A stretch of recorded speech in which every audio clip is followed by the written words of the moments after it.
Ka-Express, paano kung mabuo ang pinakamalakas na Gilas Pilipinas lineup na pwedeng ilaban sa Asian Games?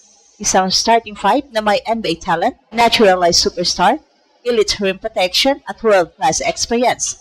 Sa papel, isa sa mga pinaka-exciting na kombinasyon na maaring mabuo ay sina Jordan Clarkson, Dylan Harper, Justin Brownlee, AJ Edo at Kai Sotto. Pero ang malaking tanong, posible ba talaga ito? Si Jordan Clarkson ay nananatiling isa sa pinakamalaking pangalan na naglaro para sa Gilas sa international stage.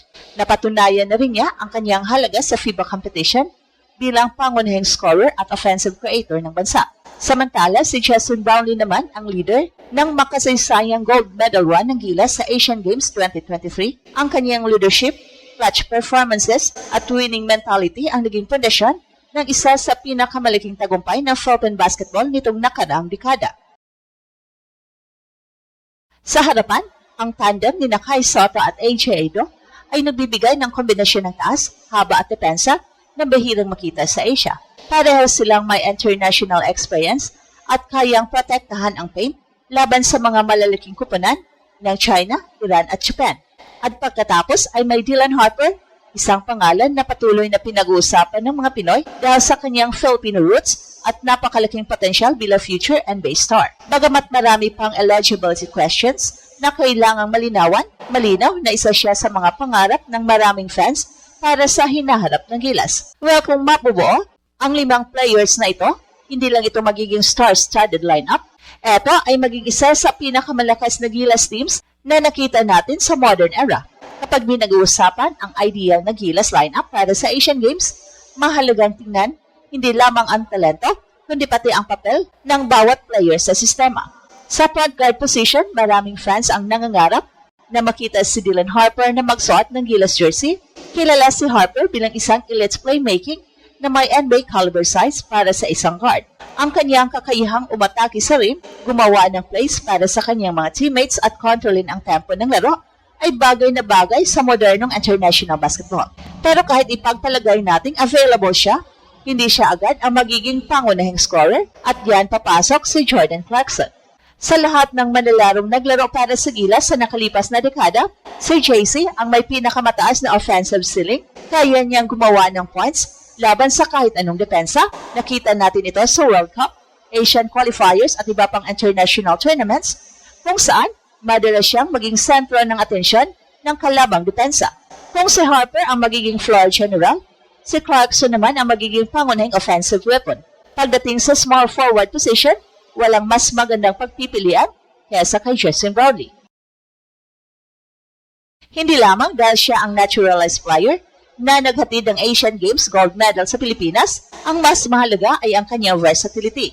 Kaya niyang maglaro bilang scorer, facilitator, defender at leader. Kapag nagkaroon ng scoring drought ang Gilas, si JB ang sasalo. Kapag kailangan ng depensa laban sa pinakamagaling na wing ng kalaban, si JB rin ang sasalo. Kapag dikitan ang laro sa huling minuto, si JB pa rin ang gustong may hawak ng bola. Pagdating naman sa frontcourt, dito nagiging nakakatakot ang potential ng lineup. Si AJ Edo ay isa sa pinakamahusay na shot blockers at defenders ng bansa. Sa kanyang haba at mobility, kaya niyang bantayan ang perimeter habang nagbibigay pa rin ng rim protection sa loob. Kasama niya si Kai Sotto na may elite size para sa Asian level competition. Bukod sa kanyang shot blocking, malaking bentahe rin ang kanyang passing at offensive versatility bilang 7-footer. So isipin mo ito, may playmaker ka na si Harper, may NBA scorer ka na, si Clarkson. May champion leader ka na, si JB. May defensive monster ka na, si Edu. At may 7-footer anchor ka na si Kai. Sa papel pa lamang, eto na ang uri ng lineup na kayang makipagsabayan hindi lamang sa Asia, kundi maging sa ilang world-level opponents. At ang mas nakakatakot, kung paano nila maaring durugin ang mga powerhouse ng Asia sa magkabilang dulo ng court. So titingnan natin kung bakit maaring ito ang pinakamalakas na Gilas starting five sa kasaysayan ng Asian Games at kung ano-anong balakid ang kailangang lampasan bago ito maging realidad. So ngayon naman tingnan natin kung paano actual nagagana sa loob ng court ang kombinasyon ni Kai Sotto, Dylan Harper, Jordan Clarkson, Justin Brownlee at AJ Edo.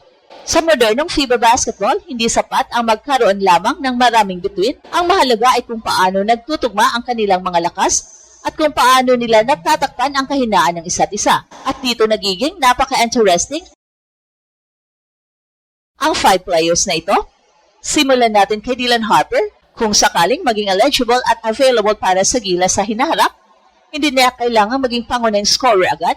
Sa halip, maaari siyang magsilbing primary ball handler na magpapadali sa trabaho ni Jordan Clarkson at Justin Brownlee. Isipin mo isang 6'6 guard na kayang umatake sa depensa, humatak ng help defenders, at pagkatapos ay ipasa ang bola sa mga shooters o big man. Ito ang uri ng playmaking na matagal nang hinahanap ng gilas laban sa mas malaki at mas athletic na kupunan. Kapag na-attract ni Harper ang depensa, magkakaroon ng mas maraming espasyo si Jordan Clarkson upang gawin ang kanyang pinakamalakas na sandata, ang paglikha ng puntos. Sa nakaraan, madalas makita si JC na binabantayan ng 2 o 3 defenders dahil siya ang pangunahing scorer option ng gilas. Pero kung may Harper sa backcourt at may JB sa wing, hindi na maaring mag-focus ang kalaban kay JC lamang. At dito maaring maging mas delikado ang kanyang laro. Samantala, si Justin Brownlee ang magiging glue guy ng buong sistema. Hindi siya kailangang umiscore ng 30 points kada laro para maramdaman ang kanyang epekto. Ang kanyang basketball IQ, tamang decision-making at leadership ang magbibigay ng balanse sa lineup. Kapag may problema sa opensa, may JB. Kapag kailangan ng depensa sa pinakamainit na scorer ng kalaban, may JB.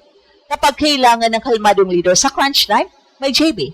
Sa ilalim naman, posibleng mabuo ang isa sa pinakamahabang frontline sa buong Asian Games. Sa AJ Edo ang magiging pangunahing defensive enforcer. Ang kanyang mobility ay nagbibigay sa gilas ng kakayahang makipagsabayan sa mas mabilis na teams tulad ng Japan at South Korea. Kaya niyang lumabas sa perimeter, humabol sa guards at bumalik sa rim para sa shot blocking. Kasama niya si Kai Soto na magsisilbing anterior anchor.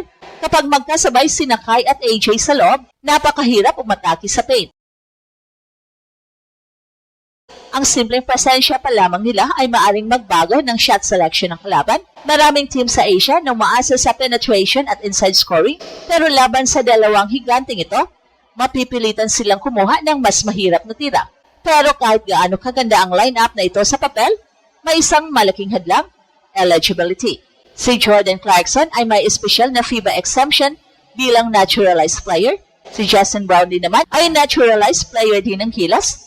Sa ilalim ng kasalukuyang FIBA at multi-sport event regulations, hindi maaring magsabay na maglaro bilang naturalized players ang dalawa sa isang FIBA competition. Bukod pa rito, nananatili ring malaking usapin ang magiging eligibility status ni Dylan Harper kung sakaling magkaroon ng interest na maglaro para sa gilas sa senior level sa hinaharap. At ito ang Express Info kung saan bawat kwento ginulat ang mundo. Don't forget to like and subscribe.